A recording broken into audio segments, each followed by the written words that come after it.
Good evening, ladies and gentlemen. This is Jerry Sansinng with another edition of South Texas News and Reviews. It's August 7th on a nice Sunday hot afternoon. It's actually about sundown. Anyway, there are the times that this show will air. It's Wednesday at 9 o'clock, Saturday at 5 o'clock. And I've got my Gmail address there. A lot of you have been using that lately, and I appreciate that. And it's going to be available on YouTube real soon. So I'm going to talk about several items before I sit down, but I'll be right back. Okay, I'm going to go through the effective international no signs that I've been involved with. I was the chair of the Clean Economy Coalition when we prevented Las Brisas Energy Center, along with the Environmental Defense Fund and Sierra Club and some other fine folks nationwide and especially in the state of Texas. But I just want to let you know that that one worked for me on the first go around, and then I'm going to go ahead and give you the progression of these and tell you where I am with Del Mar College. Then, ladies and gentlemen, my next challenge was to see if we could prevent Mrs. Chris Adler from being our mayor. She was on the city council at the time. She had been on Del Mar College Board of Regents before that, and then CCISD before that one. And I just had no faith in the woman. I still do not. I'm being totally honest. Sue me, everybody. I really don't give a rip right now. But this was my second attempt to get the public's attention that we did not need any more of people pushing to tear down the Memorial Coliseum, people in the real estate business, big time, people that were going to sell lots of pipe and steel to Las Brisas Energy Center. And I think that was totally self-serving. And I don't know what Mrs. Adler's up to these days. I know she hates me with a purple passion. But, you know, frankly, my dear, I'll just leave it at that. So that was my second attempt. And Chris Adler was not the mayor of Corpus Christi, Texas. Then along came Destination Bayfront at the expense of the Memorial Coliseum being torn down. And I'm going to talk a little bit more about that deal and Mr. Carlos Valdez, at that time the city attorney, and things I've had problems with Mr. Valdez in the past. But that gentleman there in the forefront on that Caller Times picture, okay, I'll admit that's where it came from, and you can see that that sign was courtesy of Sansinng et al. But we were able to defeat, you fine folks did, by 65% no with that $44 million bond that Mr. Trey McCampbell there, Mr. Destination Bayfront, was going for. So I appreciate you doing that.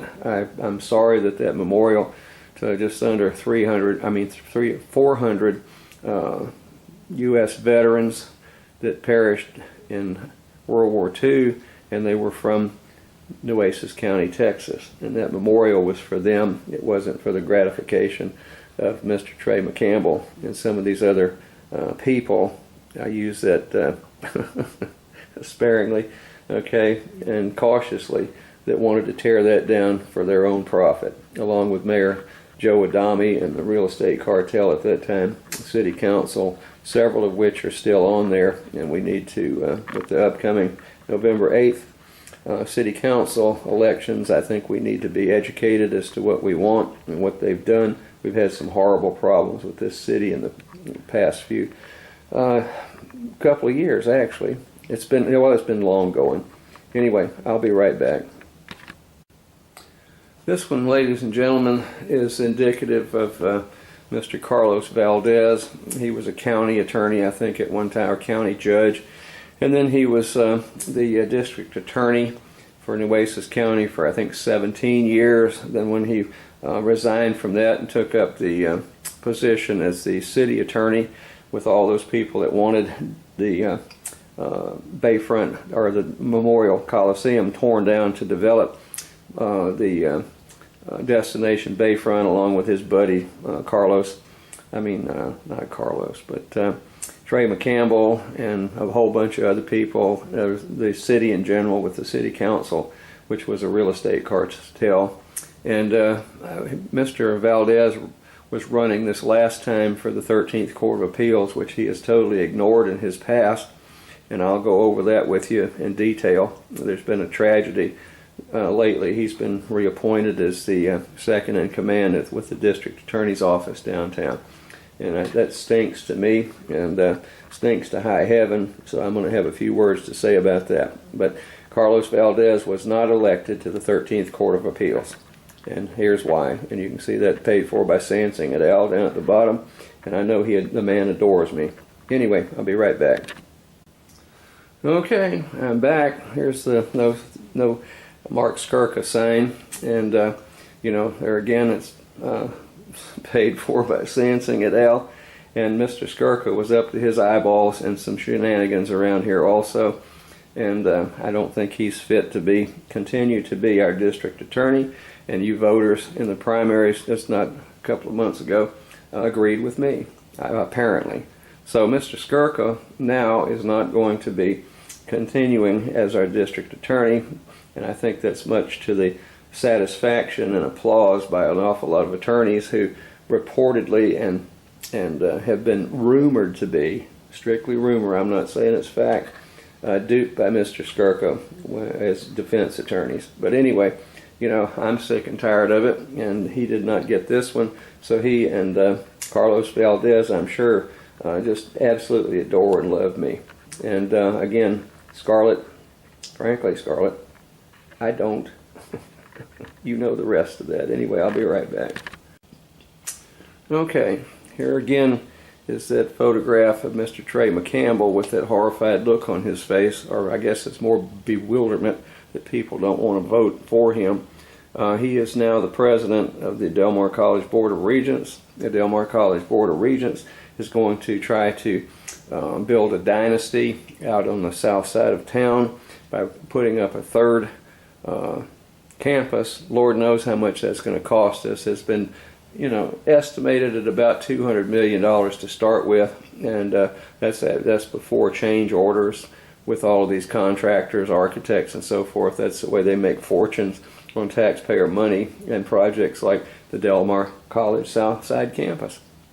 So Mr. Campbell is a banker. I don't fault him for that, but I don't trust him as far as I could throw that South Side campus. Okay?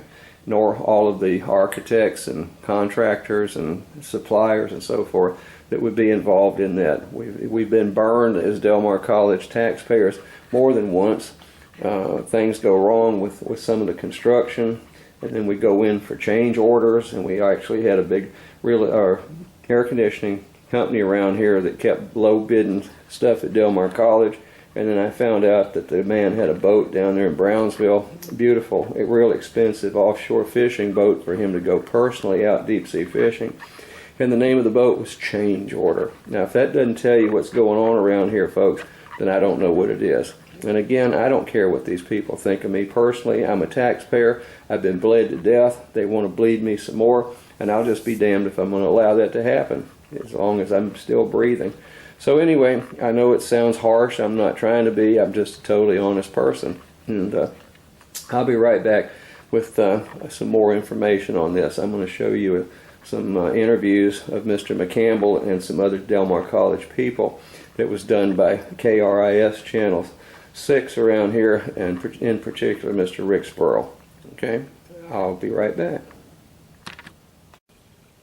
Del Mar's board chairman says 2 campuses isn't enough. We need a campus on the south side in the future to meet those growing needs in Corpus Christi. It's almost like a franchise. Pick a spot where the highest growth is and the people will come. That's why the college paid millions for this 95-acre lot at Rodfield Road in Yorktown, and they've been pushing hard to build the south side campus here ever since. The question is not if, but when we go ahead with the south side expansion. No offense to McCampbell, but the question actually is an if. Here's why. Del Mar doesn't get state or federal funding, so they'll look to you, the taxpayer, for a bond. And the only way to do that is to put it on the ballot. So what's the payoff? Del Mar says the Southside campus isn't being built with just today's student in mind, but those of future generations. Meanwhile, a state study shows full-time student enrollment at Del Mar fell by almost 16% from 2010 to 2014.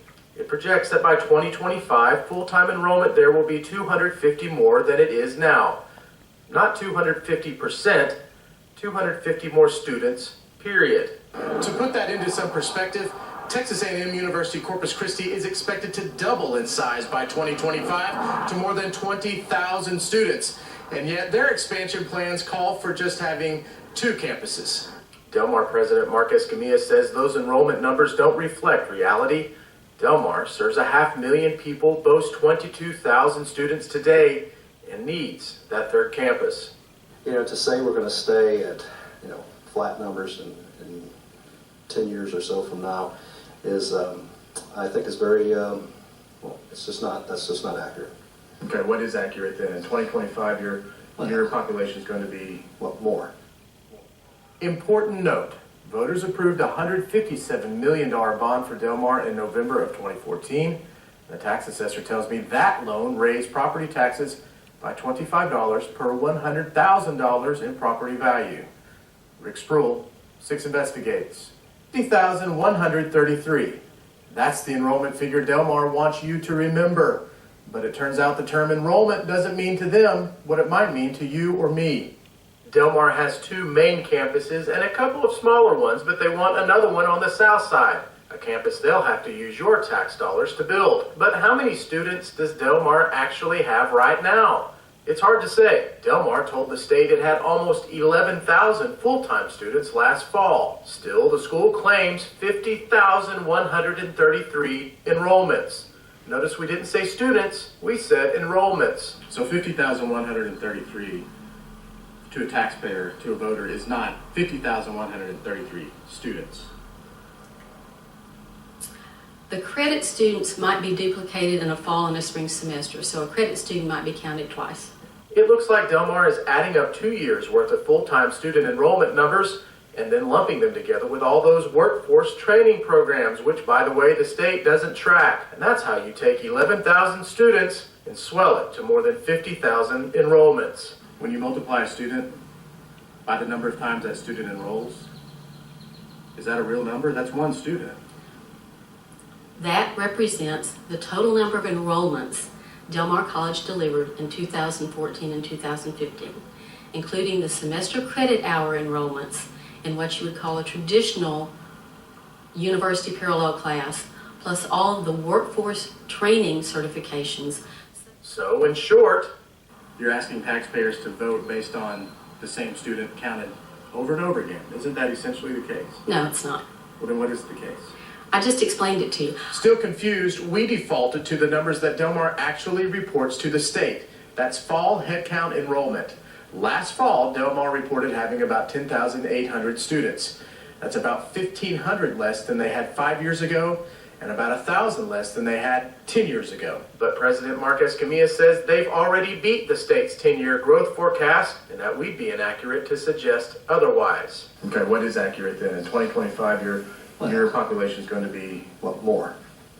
And So Del Mar has more students than the state expects them to have in 10 years, but less students than they had 10 years ago. But none of that matters because of something called enrollments. We asked Jackson if she understood how confusing it all might be. I can certainly see where trying to get it in a minute 20 news report would be very confusing. Maybe there's another way of looking at this. It's how full are all these buildings on Del Mar's various campuses? We asked Jackson to let us know what the capacity is. She said she didn't have those numbers, but she'd find out. We'll let you know when she does. Rick Spruill, 6 Investigates.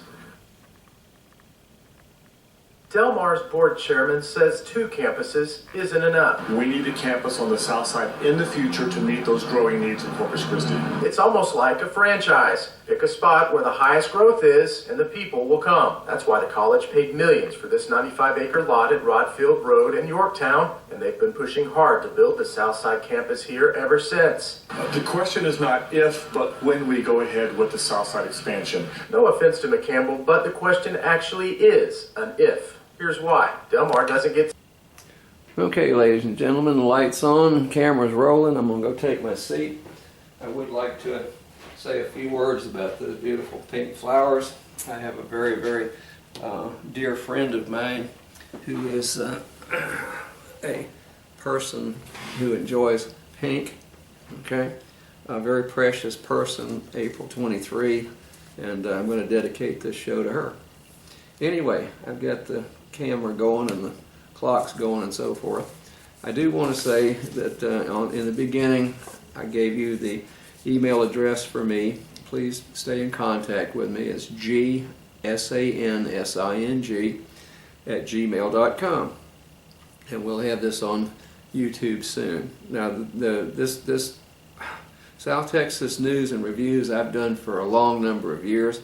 I've had some ups and downs on getting the videos finished up and people that can put those videotapes, copies of these on YouTube's, but it's going to be very soon. This show airs at 9 p.m. to 10 p.m. on Wednesdays, and then Saturdays from 5 to 6 p.m. And then I do have the What's Going On in Corpus Christi, which is the Taxpayers Association predominantly. I'm the president of the Corpus Christi Taxpayers Association, and that burns a lot of people up around town. So, you know, taxpayers are sick and tired of the shenanigans going on around here, and so forth and so on. Now, I showed you the Las Brisas Energy Center with the International No, Chris Adler with International No, Destination Bayfront with International No, Carlos Valdez, the International No, and Mark Skurka. And now I'm pushing No Del Mar College bonds, because if you viewed earlier the KRIS reports, and I did get that from Sansinng to put on the show here from KRIS Channel 6 News here in Corpus Christi, Texas, and that was an interview by Mr. Rick Spurl, who's the head investigative reporter, and he does a real good job over there at Channel 6, folks. You can believe everything he says. He does not go on the air unless he knows exactly what the truth is. And, you know, very honest individual, and my hat's off to you, Rick. Now, I would like to remind you of what the president of the Del Mar College Board of Regents said, Mr. Trey McCampbell. Now, I did show you that in times past, when he was the lead dog, so to speak, with Destination Bayfront and the ripping down of the Memorial Coliseum and wanting to take $44 million of your bond money and go down there and ruin that Bayfront, and also take down the Memorial Coliseum, which was a memorial to just under 400 servicemen in World War II from Nueces County, Texas, that perished. I mean, it was a memorial to dead veterans, folks. The men that fought and died for me to be able to sit here and express my views under the First Amendment. Okay? Now, Carlos Valdez with the city, when he was city attorney, he tried to squelch and try to run fear into everybody down here. So that, and he said in court, after he sued a couple of us, there were actually 5 of us, for getting a court order to halt the demolition of the Memorial Coliseum. And I'll go into that in a little bit. But that's the type of person, you know, that man is. And I don't trust him, and you know, he was a big buddy of Del Mar College for a long time. But I'm going to go back and reiterate that what was on that show with KRIS is Trey McCampbell saying it's not a matter of if we're going to build a Southside campus, it's when. So I guess the Board of Regents and the administration of Del Mar College and the architects and the engineers and the consultants and the contractors and, you know, the supply people and everybody else have made up their mind that they're going to ram that campus down your throat with you not having any say-so. And then they try to back it up with grossly inflated numbers. It's convoluted. It's designed to make it sound like it's going to be a wonderful deal for all you taxpayers out there. And believe me, folks, I've had enough math in my lifetime to figure out that they're gaping holes in all this garbage that they're preaching. We don't have 50,133 students over there. They say it's enrollments. And then they count everything from underwater basket weaving to, you know, basic geriatric tennis, and then, you know, 6-year-old computer classes. I mean, it's a mess over there. I mean, they're not telling you the truth, folks. Well, it may be the truth that those people have enrolled in the class, but as far as what they have to come up with and convince and report to the taxpayers through the Texas Commission on Higher Education Commissioning Board, okay, they're not being truthful. I mean, you know, it's just that simple. I'm calling them out, folks. You know, I've had an awful lot of math in my background to make it through graduate school with a couple of majors on a PhD, chemistry, biochemistry, microbiology, and so forth, and a hell of a lot of toxicology. So I took a graduate course in biological statistics. So I know numbers fairly well. I mean, I'm not a degreed person in mathematics, but I've had to take a hell of a lot of it to get through and achieve my educational goals. So I do understand a lot of that, okay? And they're pulling our legs, you and I, okay? Now the Taxpayers Association members are red hot about this, and I don't know, I have not talked to a single person that's on faculty at Del Mar College that agrees that this Southside campus ought to go in. Del Mar College has done everything they can to suppress faculty members and most employees over there and build an administrative dynasty. I mean, it's just that simple. I don't know how else to put it to you. They don't give a tinker's damn, as I've said on several shows, about the welfare and the efforts and so forth that faculty and general employees at Del Mar College put into that place. Now, I'm all for students, okay? But that just galls the stuffings out of me when I have to sit there and listen to that tripe that you just saw a little over 5 minutes worth on interviews from Del Mar College administrators and the public relations person and everything else, okay? Now, they can't back their numbers up. Mr. Spurl sat there and questioned that, and questioned it legitimately and I think very professionally. But he didn't get any answers. You know, how big a growth do you expect, Dr. Escamilla? Well, it's going to be more than is projected. Well, what does more mean?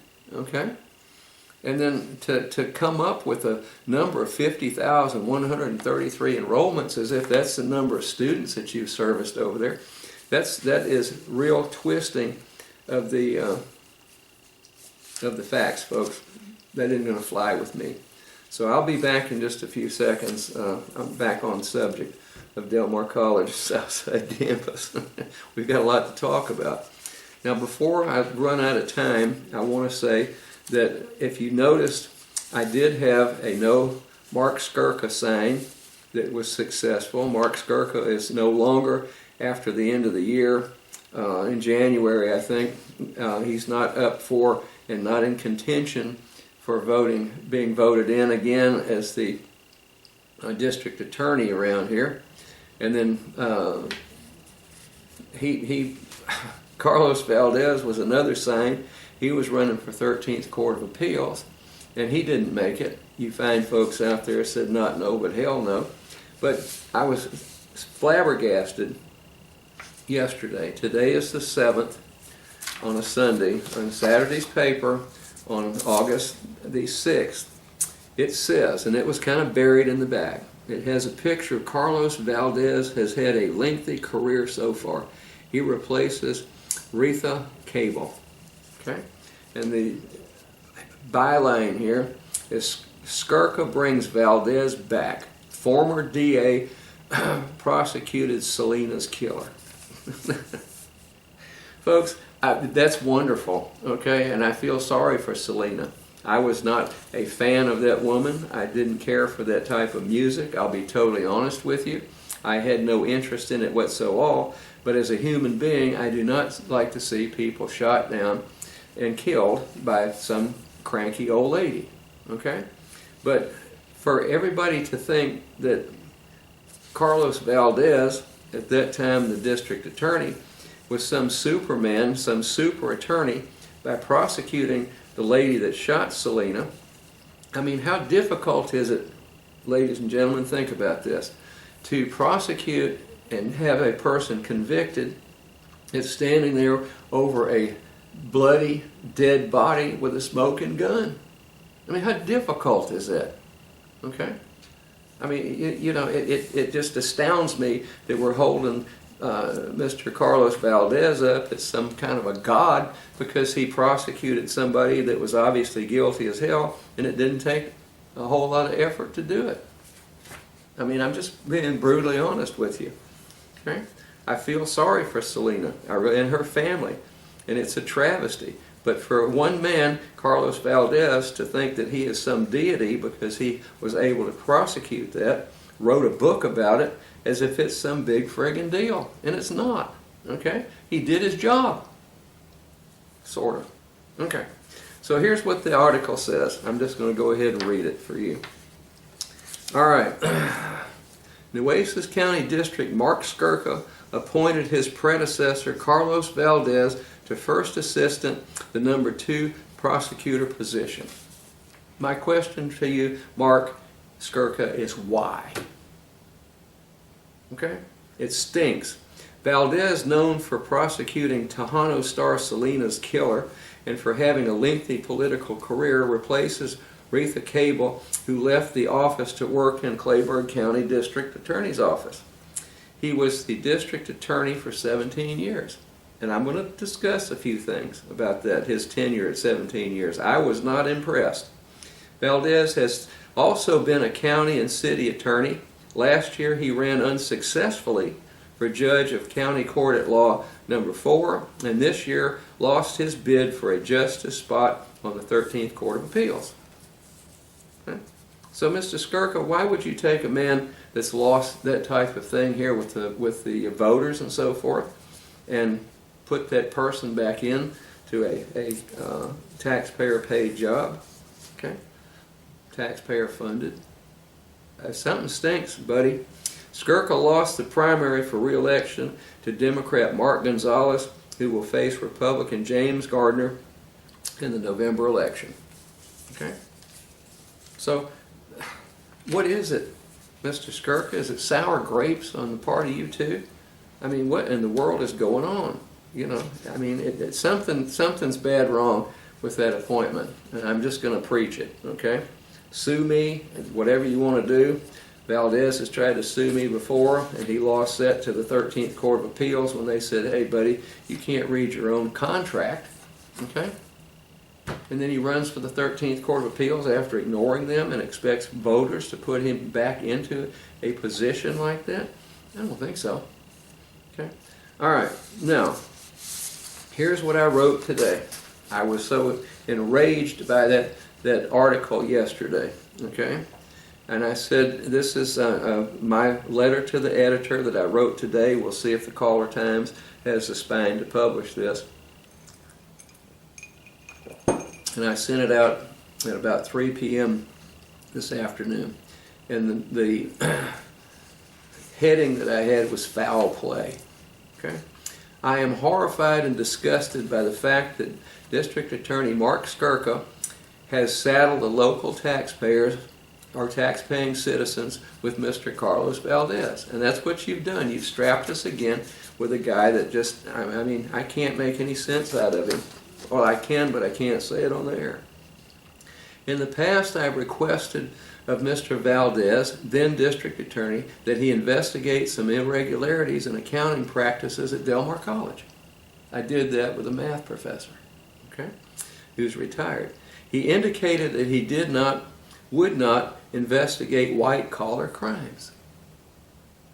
Folks, that costs you taxpayers a hell of a lot of money.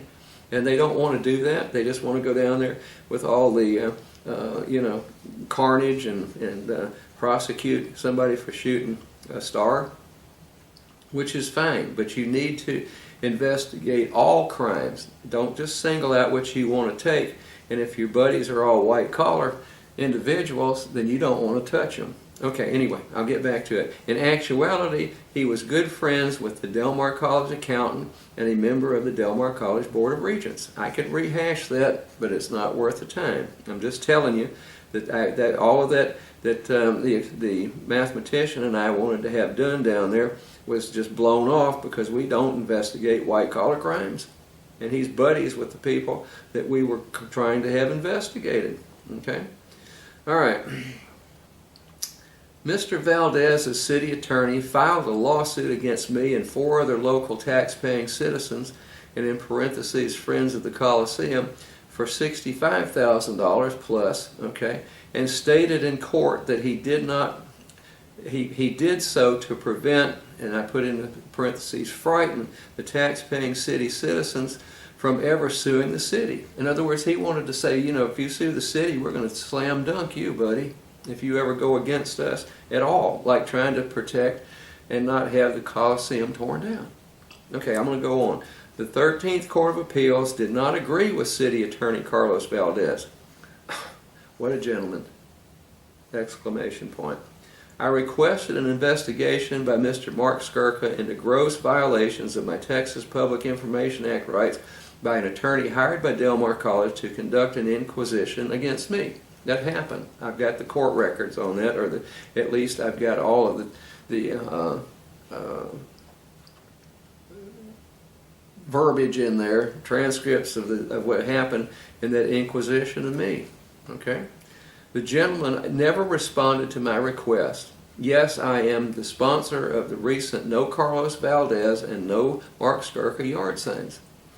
Neither man won their political races. So I can only surmise that Mr. Skurka wants to punish me and my fellow tax-paying voters for not voting to keep him as a district attorney, or our district attorney.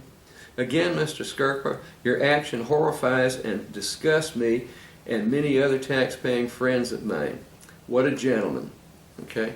And all I can say is 2 peas in a pod. And I signed it as a taxpayer. I gave my address and telephone numbers as per the request of the Caller Times. Now we'll see if they'll publish that or not. I doubt it. Okay? And before I forget it, I do have this one. It says, candidates face off at the forum. DA hopefuls discuss police policy and training. And this came out on the 3rd. And it shows attorneys James Gardner and Mark Gonzalez agree the culture at Nueces County District Attorney's Office has to change, but they have different ideas about how to make it happen. And it goes on and gives some timelines and so forth about this upcoming election. So please pay attention to those 2 gentlemen and figure out which one you truly think is going to be able to run that DA's office in a heck of a lot better manner than when Mark Skurka and Carlos Valdez. I'm going to go to one of their forums and I'm going to ask them, I said, are you in the business of prosecuting or investigating white-collar crimes? Because that costs us taxpayers around here a great deal of money to have people like Carlos Valdez and Mark Skurka ignore the request to have things investigated around here. It's a good old boy club. So I don't know. I think Skurka's just trying to punish me and some of the people that I associate with in the Taxpayers Association. They know our record for stirring stuff up around here and questioning all these bozos and bozettes. But it goes on and gives a whole bunch of other verbiage. Okay, and this was in the Caller Times on August the 3rd. Very interesting.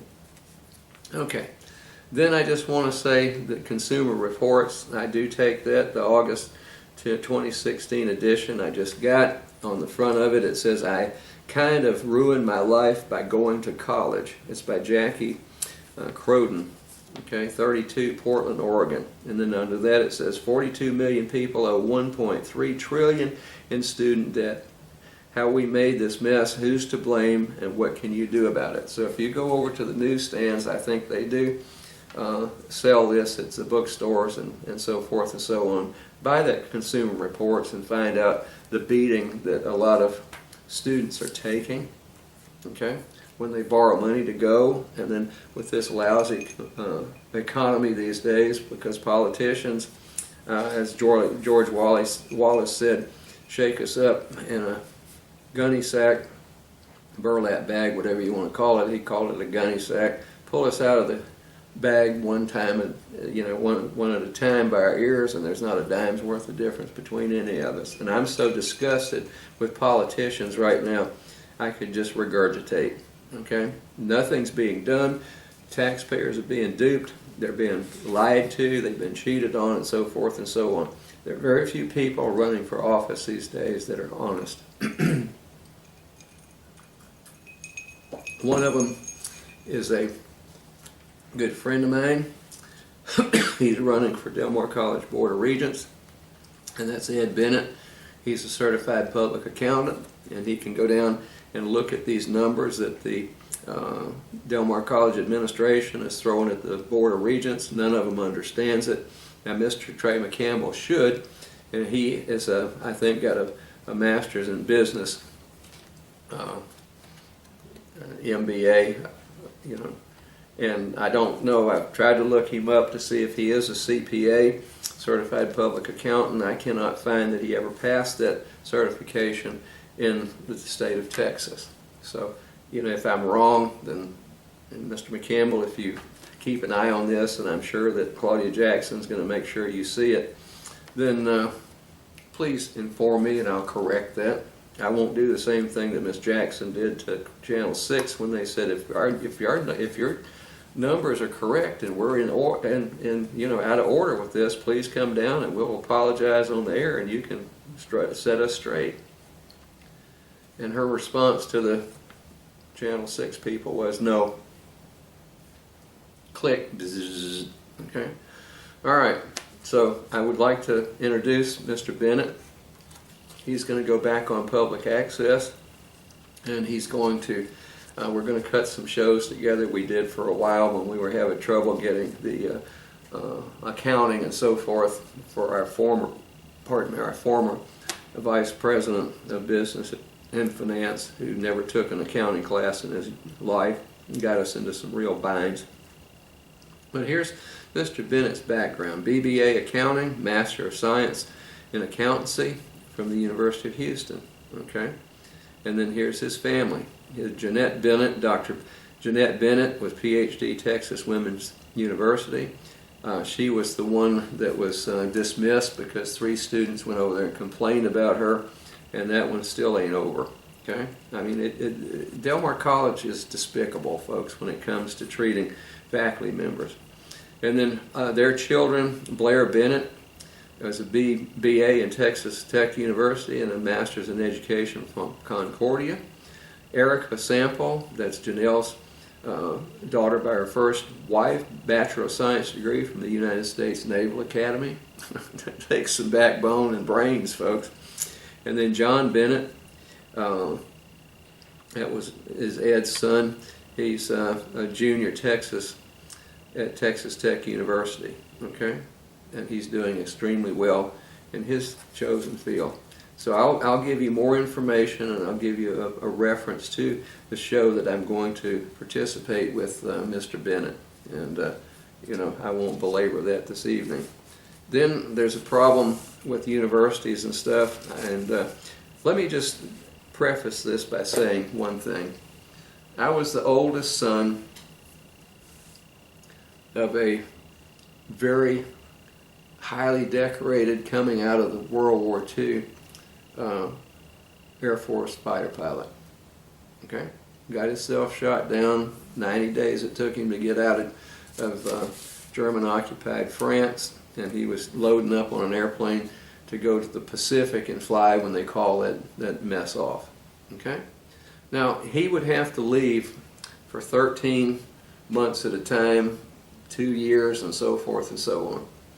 And I remember that he had to leave when I was 6 years old. That was in the early 1950s, early 50s, and for training for Korean War and so forth. And he took me aside and he said, "You are the oldest son. You do have a brother 3 years younger than you are.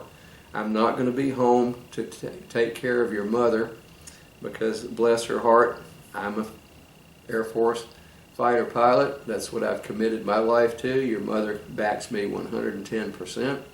So let me ask you to do something for me. And I said, what's that? He said, you are the oldest in the family. You're the oldest male. Now I'm 6 years old. Okay? So he says, I'm taking you out to the shooting range here on base. They had a range that the people trained with. And he said, I want you to be able to handle proficiently and not shoot anybody else but bad guys if they come to the front door. But here's a Colt 45 automatic service issue, and I'm going to take you out there and show you how to shoot this, that, and the other. And I want you to be able to, at 15 feet, hit a beer can 100% of the time. So that gun probably weighed twice as much as I did. It kicked like a mule. It's very, very loud and very obnoxious. But I said, yes, sir, I'll do that because I'm going to protect my mother and my brother. So I became extremely, extremely proficient with handguns. And I still am, as far as most people are concerned. Okay? Now, what concerns me is the debacle that we have with campus carry law takes effect today. Now, I'm not going to get into my political views on carrying guns and so forth and so on, but there's an article, Policy Begins on University of Texas shooting. Okay? Now, back, I think it was 50 years ago, a guy climbed up in that big 20-some-odd story tower and opened up with a rifle and killed 15, 20 people. Okay? And so here's the article that came out on August the 1st about campus carry law takes effect today. All right, now there's some questions in here, and I'd like for you to go online with the Caller Times and look this up. It was very informative. I don't have time to go through it, and I'm not going to give you my political views and personal views on the concealed carry laws and so forth and so on. I do attend the gun range every once in a while and stay proficient with handguns, okay? Because I'm going to protect my family still from whatever intruder wants to try to break into my house. All I can say is adios sayonara if somebody tries that, okay? Then the questions are, who can have a concealed handgun on campus? Next question, are there any restrictions on where guns will be allowed? And they answer these questions. With the state's open carry law, will weapons be on display in class? Okay. Are guns allowed at private schools and community colleges? Okay. And it's not going to be in effect until a year from this past August 1st, 2017 for community colleges. So we've got a ways to go at Del Mar College. Why is the law so controversial? What's the significance of August 1 start date, okay, which was the 50th anniversary of the debacle at UT when, you know, those number of people were killed up there, and some of them maimed. Then at UT, university professors challenging gun law. State AG, Attorney General, says concealed carry is constitutional. So there's a raging controversy. So we've got, I think, 3 professors at the University of Texas sued on July the 6th to overturn the law, claiming, okay, it is unconstitutional as forcing colleges to impose dangerously experimental gun policies. Okay? The 50,000 student Austin campus has been a flashpoint of opposition to the law among faculty and students. Okay? Well, it's called freedom of speech, so I think we need to hash it out. And then there's another one yesterday, actually today, okay, that came out in the paper, and it says, Young Americans favor new gun restrictions. Okay? A poll shows most young adults across racial and ethnic groups support tighter gun policies, including background checks, stricter penalties for gun law violations, and banning semi-automatic weapons. Okay? Well, a lot of the pistols are semi-automatic, but what they're talking about are AR-15s and military type rifles. Okay?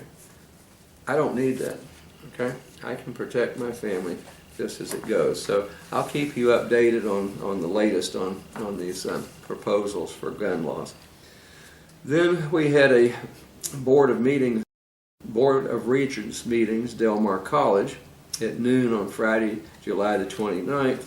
And here are about 30 some odd pages at least, okay, of proposals and budgets and what's been going on and what's not happening and so forth and so on. And it took me a while to read through this, but all I can say is there's a lot of fluff in here, folks, and it was designed to convince you taxpayers that we need to spend $200 million plus for a Southside campus, which nobody at Del Mar College administration, public relations, Board of Regents members can justify. Except we know enrollment's going to go up. But if they think that I'm going to buy into the fact that 11,000 or 10,800 full-time students, okay, that are academic students, are going to be blown up to 50,133, I'm not buying into that, folks. Okay, and I don't think you should either. You need to be over there questioning that. So please look up online Del Mar College Board of Regents members and find out which district you're in and call your district representative, your regent, and then the 3 at large, and then call Mr. Mark Escamillo or send him an email and let him know what you think about spending that kind of money when he cannot even come any closer than saying, oh, well, enrollment's going to increase. It'll go up in 10 years. Well, how much? It hasn't in the past 10, sir. So why in the world would we buy into the fact that we think it's going to go up in the next 10 years? And they are still building the South Side like gangbusters at this time. I haven't heard any more. I'm going to file a Public Information Act request, and it'll be delayed and, danced around and so forth for any mole studies that have been done on the 3rd floor of the White Library on East Campus. I was horrified when I saw that. You may have seen my films on that on a previous show when I showed you that wall covering peeling back. And then Mr. Bennett has filed a series of Public Information Act requests concerning the financial ends over there, what's going on, copy of supporting calculation, and any reconciliations to the reported figures appearing in the comprehensive annual financial report for the enrollment numbers appearing on the graph provided by Mr. Rick Spurl. Okay, well, Rick did provide that on the air. Okay, and when they start talking that we have 50,133 enrollments, we've got 10,800 students that was reported to the state, the Texas Higher Education Coordinating Board. Okay. Now, of that, less than 3,000 are full-time students. Okay. They have included the dual credit students from the high schools who never attend Del Mar College on campus, or not very many of them, unless they're at the collegiate high school. Okay. Now, those students do not pay full tuition. Okay? And then they've got some other part-time students that have enrolled. So how you can convert 10,800 students to 50,133, that's a trick, folks. Now, if somebody goes over there, like I say, and takes underwater basket weaving as a continuation course, they are, as far as Del Mar College is preaching to you, they are a student, full-time student, and they're paying $50 to go over there and take that. And those aren't the people that are going to be going out there to $200 million Southside campus. Our enrollment in some of the programs that they want to stick out there and have preached that are grossly lacking. Okay? And they're running classes over there in some of those programs they want to put out on West Campus with 4, 5, 6 students per class.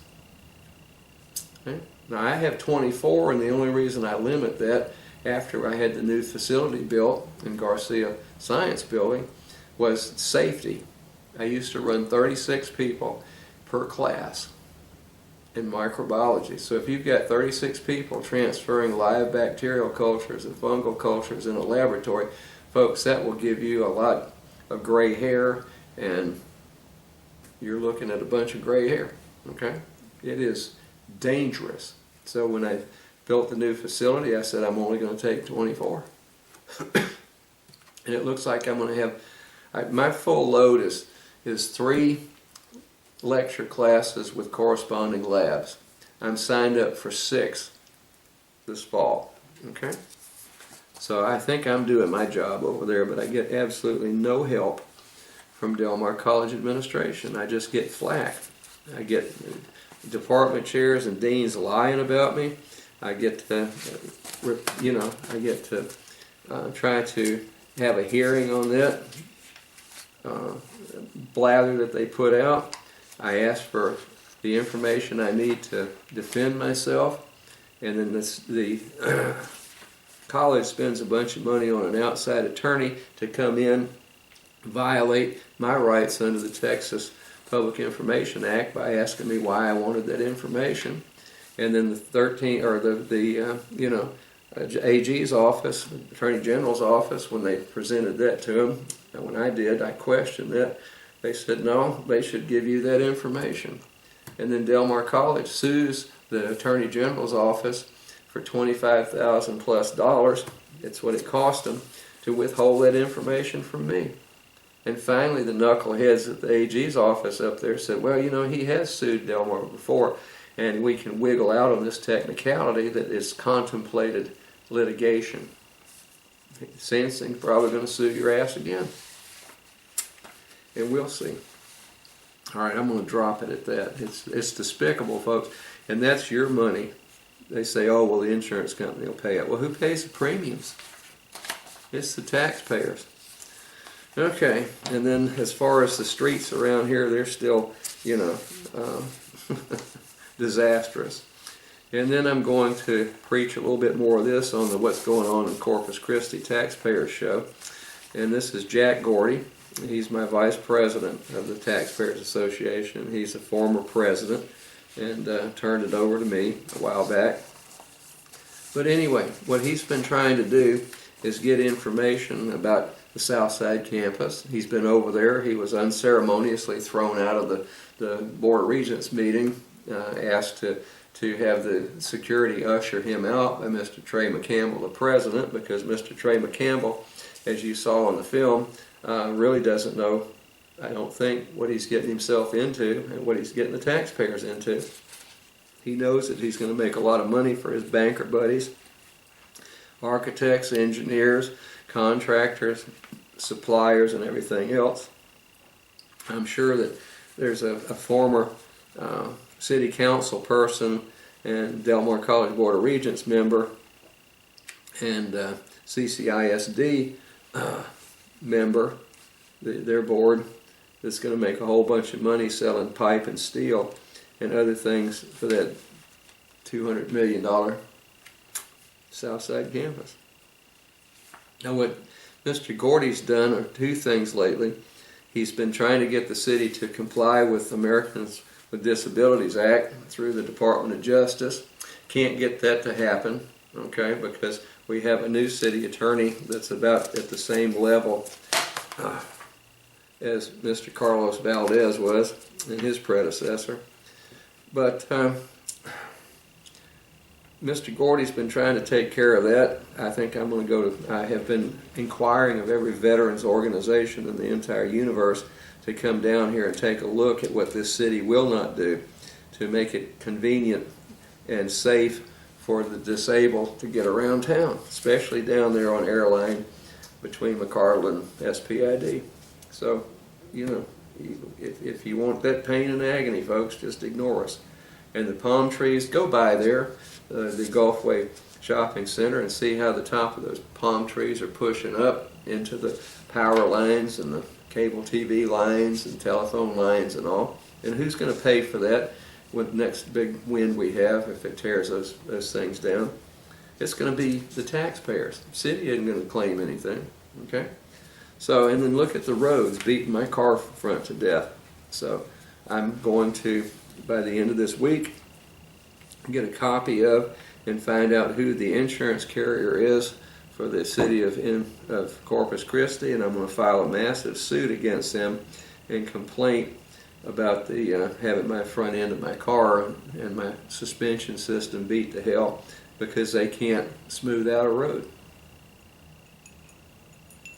They're sitting down there with their thumb in their ears trying to figure out what to do next. Same thing with our wastewater, same thing with our drinking water, same thing with the fecal bacterial counts in the bay every time it rains. So we're looking at $3 or $4 billion to straighten this stuff out. And they're still sitting down there trying to figure it out. And it'll never be done. I mean, they haven't done it since 1945. I showed you that cartoon in the Caller Times from, I think it was September 16th, 1945, where the returning vet said, gee, I didn't, the streets of Manila were never like this. And there's a bombed out street looking thing with a car going down like this. And he said, nobody had ever written me that Corpus Christi had been bombed.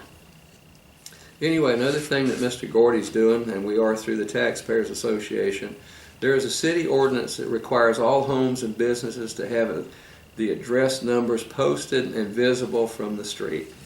He's reported to code enforcement, which are about as worthless as you can get in this town, okay? 218 businesses and homes with no address numbers that are visible or readable from the street or roadway. And he says, what is code enforcement doing about it? Well, the answer is nothing. They say they don't have time for such mundane things. So that's an ongoing problem. And then I've got another complaint here somewhere, if I can find it, about our code enforcement.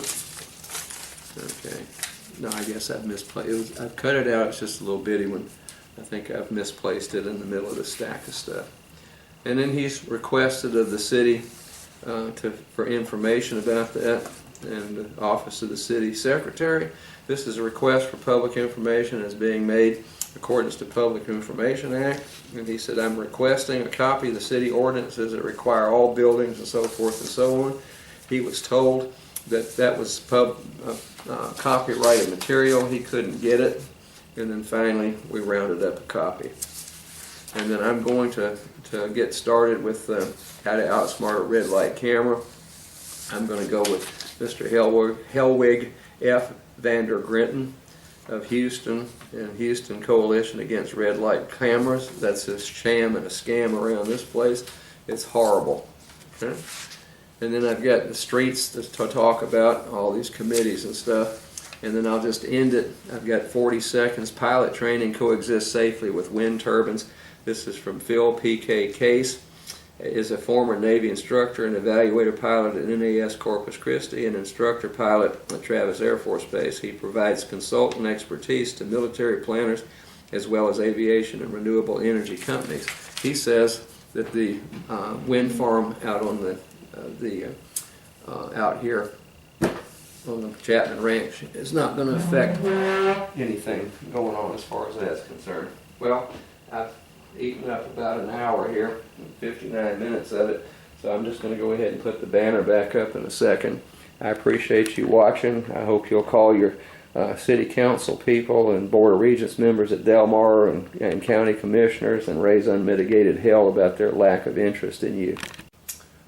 Okay, ladies and gentlemen, I've got about 40 seconds left. I'm just going to put the banner up here so that you can get my email address, the times that this show is going to air, my name, and like I say, I've got a person that's trying to get these things back on YouTube.